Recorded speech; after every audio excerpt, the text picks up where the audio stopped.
మా విల్లా కాదండి, అది ఎవరిదో అండి. మీరు కావాలంటే అందరు రండి, మీడియా వాళ్ళందరూ రండి మా ఇంటికి రండి. మీరు గతంలో క్లారిటీ ఇచ్చారు, కోకాపేటలో స్కూలు, హాస్పిటల్, పబ్బు కోసం ఆ పెట్టుబడులు. కోకాపేటలో స్కూలు, పబ్బు అవన్నీ యాడున్నాయో తెలీదు. ఆ బిజినెస్ మైండే ఉంటే ఎప్పుడో పెట్టేసుకునేదాన్ని. నీ పాటల ప్రపంచంలోనే ఎందుకు బతికేదాన్ని? నాకు పాటలు పాడడం, పాటల ప్రపంచం తప్ప ఏమీ తెలియదండి. నాకు నిజంగా డబ్బు ఆశ ఉంటే లాస్ట్ ఇయర్ ఎన్నికలు 2023 ఇక్కడ, 2023 ఇక్కడ, 2024 అక్కడ జరిగింది.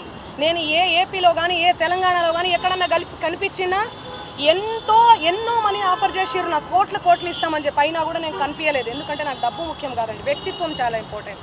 చాలా నియత్గా, చాలా ఎథిక్స్తో బతుకుతూ వస్తున్నానండి నేను. నాకేం అవసరం ఉంది చెప్పండి? చేతి నిండా పనులు మీరు చూడట్లే, నా ఇన్స్టా చూడట్లే, సోషల్ మీడియాలో చూడట్లే. ఒక్క పాట చేస్తే ఎందుకండి ప్రజలు ఇంతగానం ఆశీర్వదిస్తున్నారు? ఎందుకు 100 మిలియన్స్ పోతున్నాయి? ఎందుకు మీ అందరూ కూడా లైక్ చేస్తున్నారు చెప్పండి? నాకేం అవసరం ఉందండి?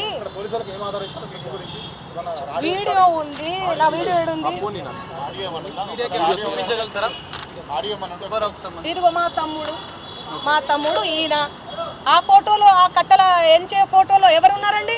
వీడియోలో కట్టలు పైసలు ఎంచే వీడియోలో ఎవరున్నారు? ఈ ముఖం ఉందా? సంబంధం లేని విషయం, మాకు సంబంధం లేని విషయం తెచ్చి మా మీద ఎందుకు రుద్దుతున్నారు అనేది నాకు అర్థం కావట్లేదు. సెన్సిటివ్ మ్యాటర్ అండి ఇది. కొంచెం ఆచితూచి వెరిఫికేషన్ చేసుకొని మీరు వేయాలి మీడియాలో, సోషల్ మీడియాలో కానీ మీడియాలో కానీ. దయచేసి చెప్తున్నా, నేను మళ్ళీ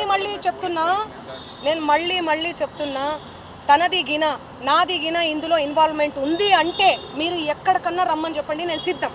మీడియా మిత్రులందరికీ కూడా చెప్తున్నా, నాది ఇన్వాల్వ్మెంట్ లేదు ఈ కేసులో అని అంటే గిన మీరు ఆ సుబ్బు అనే అడ్వకేట్ని మీరు ఏం చేస్తారనేది నాకు మాట ఇవ్వాలి. సిద్ధమా? దానికి చెప్పండి, సిద్ధమా? చెప్పండి. మీరు ఇంతగనం నన్ను క్షోభ పెట్టాడు కదా, ఇంతగనం నన్ను హరాస్ చేస్తున్నారు కదా, ఎక్కడ చూడు మంగ్లీ. మంచి విషయాలు ఎక్కడా స్క్రోల్ చేయరు. ఈ విషయాలు, ఈ నెగటివిటీని ఎందుకు ఇంత సెన్సేషనల్? మీరు మీడియాను అస్సలు తప్పు పట్టలే నేను. మీడియా అదే చెప్తున్నా, నేను ఏమని చెప్పా? మీడియా ఫ్యామిలీ నుంచి వచ్చాను చెప్పాను, అదే చెప్తున్నా నేను. మీ పేరేం పేరు?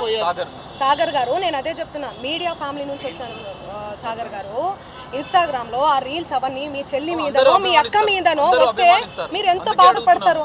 నేను అదే చెప్తున్నా. మీడియా నుంచి ఒక్కొక్క మెట్టెక్కి సింగర్ గా ఇంత డెవలప్ అయ్యారు కదా, మిమ్మల్ని ఎందుకు టార్గెట్ చేస్తున్నారు? అది మీరు చెప్పాలి. మీరు ఏమనుకుంటున్నారు దానికి సంబంధించి? నాకు తెలియదు అది. ఎందుకంటే నేను మీడియాలో వచ్చి ఇంటర్వ్యూలు ఇస్తలేను, మరి ఏమో నాకే తెలియదు. ఎందుకంటే నా పని చెప్తుంది, నేను పని చేసుకుంటూ వెళ్తున్నా, నేను పాటలు చేసుకుంటూ.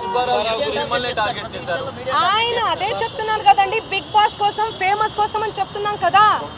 ఆయన కేవలం ఫేమస్ అవ్వాలి, ఫేమస్ అయ్యే దానికోసమే ఇదంతా చేస్తున్నాడు. ఆయన మాటలు మీరు చూడండి. నెక్స్ట్ ఇయర్ బిగ్ బాస్ వస్తే నేను వెళ్తాను. శ్రీముఖి అంటే నాకు క్రష్. నాతో మాట్లాడేటప్పుడు కూడా మీతో ఫ్రెండ్షిప్ చేసుకుందామంటే మీరేంది అరగంటగా మాట్లాడుతున్నారంటే, అవును కేసు పెడతాము అంటే అరగంటగా మాట్లాడకుండా ఎందుకు మాట్లాడతారండి? నేను తప్పు చేయని దాన్ని